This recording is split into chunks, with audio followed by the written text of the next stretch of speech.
एक सबसे मज़े की बात मैं ये बताऊंगी, हम बिलोंग तो एक ही फैमिली से करते हैं, लेकिन इनमें जो डिफरेंस ये है कि एक ही फैमिली के मेंबर्स एक ही पार्टी को वोट देने पे वोट जो है वो कास्ट करने को एग्री नहीं है।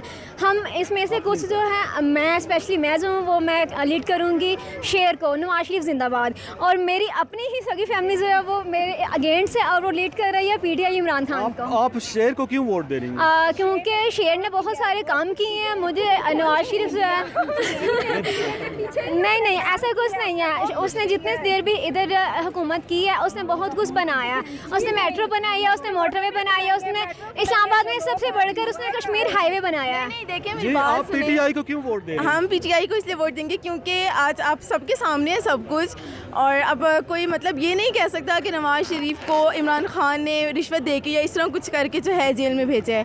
वो अपनी हरकतों की वजह से गए हैं जेल में, वो अपनी हरकतों की वजह से गए हैं। Then I like PTI, I like Imran Khan because he is very nice person. जिंदाबाद, PTI जिंदाबाद,